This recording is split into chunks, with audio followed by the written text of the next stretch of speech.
Hello, friends. Russian state TV propagandist Vladimir Solovyov, one of Putin's loudest mouthpieces, goes on air and casually suggests detonating a nuclear bomb in space to wipe out Elon Musk's Starlink satellites. Boom, no more internet from the stars for anyone.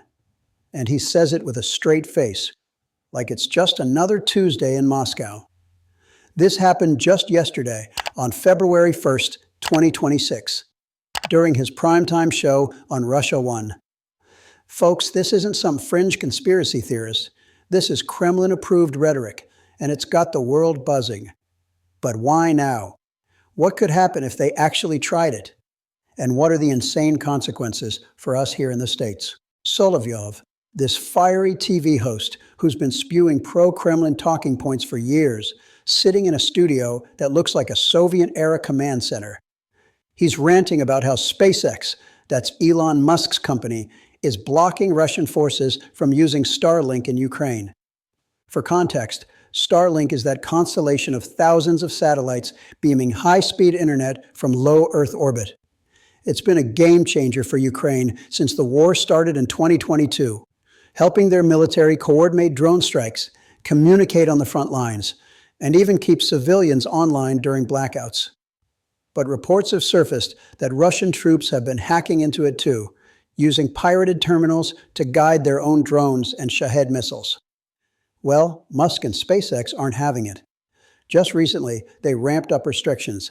If a terminal hits speeds over 90 kilometers per hour, like on a fast-moving drone, it gets shut down. Ukrainian intel has been pushing for this, and boom, Russia's mad. Solovyov explodes on air. I don't understand why Elon Musk's satellites aren't legitimate targets for us. One nuclear detonation in space solves this problem quite effectively. And when a guest points out it'd trash Russia's own satellites too, he shrugs. No big deal. We're behind technologically anyway. We'll switch to carrier pigeons. Carrier pigeons. In 2026, this guy's living in a James Bond villain fantasy. We're talking real science here, not just hot air. Fact check. Nuclear explosions in space aren't new. Back in 1962, the U.S. tested one called Starfish Prime, a 1.4 megaton bomb detonated 250 miles up over the Pacific. It wasn't meant to be a weapon, but the effects were apocalyptic. The blast created an electromagnetic pulse, EMP, that fried electronics across Hawaii, 900 miles away.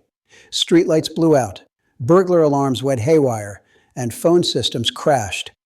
In space, it pumped high-energy electrons into Earth's magnetic field, creating artificial radiation belts that lingered for months, damaging or destroying about a third of the satellites in orbit at the time. Fast forward to today. There are over 10,000 satellites up there, with Starlink alone accounting for more than 6,000. A modern nuclear blast, say a Russian ICBM like the RS-28 Sarmat, Satan II, launched into orbit, could generate a massive EMP wave. Imagine it. The missile streaks into the sky from a silo in Siberia, arcs over the atmosphere, and detonates at 200 to 400 miles altitude, right in the heart of low Earth orbit where Starlink lives. No fireball like on Earth. Space is a vacuum, but a blinding flash of gamma rays and X-rays that supercharges the ionosphere. Satellites within thousands of miles get zapped. Solar panels short-circuit, computers fry, orbits decay from the radiation drag. Starlink's birds, many would tumble into the atmosphere and burn up like shooting stars. Action sequence. Picture the chaos in real time. Mission control at SpaceX in Hawthorne, California, alarms blaring as hundreds of dots on the radar screen go dark. Elon Musk tweeting furiously, "Russia just nuked space.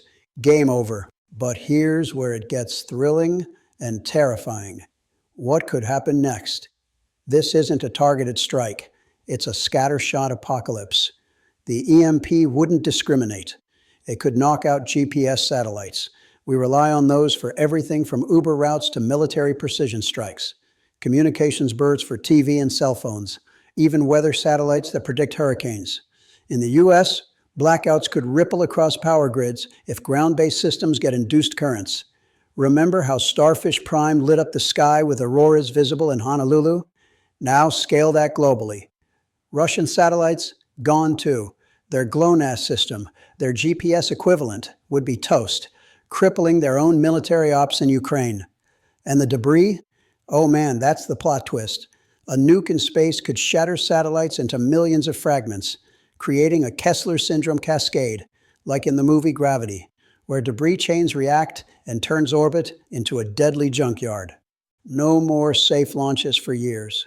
Space stations evacuated, ISS potentially abandoned, future missions to Mars delayed. Economically, trillions in losses.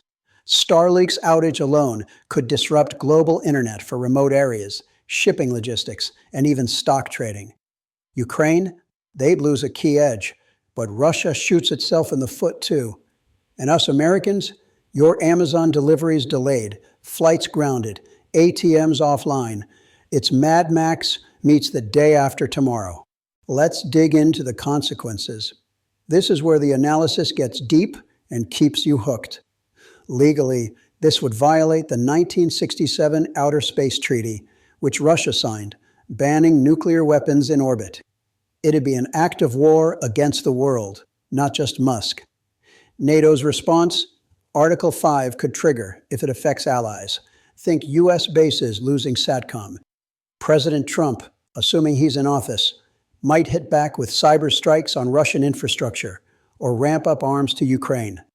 Remember, this comes hot on the heels of Medvedev's nuclear threats and the New START treaty expiring on February 5th.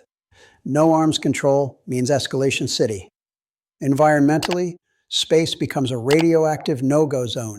Radiation belts could last years, harming astronauts and future space tourism. Politically, Putin looks like a desperate madman, isolating Russia further. China might bail on alliances. But for Solovyov, it's pure theater. This is psychological warfare, a bluff to scare Musk into easing restrictions. Fact, Russia tested anti-satellite weapons before, like in 2021 when they blew up their own Cosmos 1408, creating 1,500 debris pieces that threatened the ISS. They have the tech for kinetic strikes, but a nuke? That's crossing the red line. Even Putin knows it'd unite the world against him. Why is this so captivating? Because it's not just talk. It's a high-wire act over the abyss. Imagine the headlines. Russia nukes space, world in darkness. It plays into our sci-fi fears, from Dr. Strangelove to Don't Look Up. But here's the real hook. What if they do it? Analysts at the Atlantic Council warn that Russia's been flirting with nuclear ASAT, anti-satellite weapons, since 2024 reports.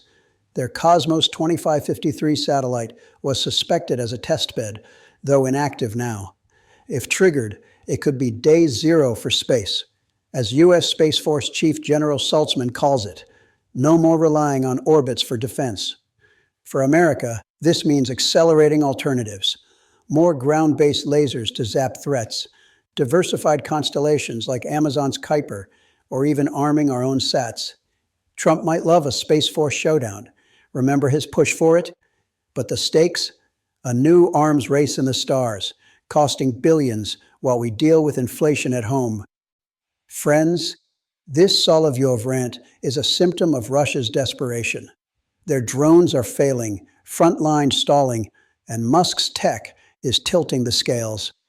It's not a real plan yet, but it amps up the tension in this endless Ukraine saga. What should we do?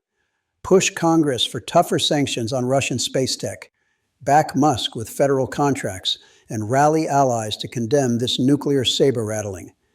Stay vigilant. If Putin greenlights this, it's a game changer. I'll keep you updated as this thriller unfolds. Stay tuned to the channel. Subscribe. Hit that like.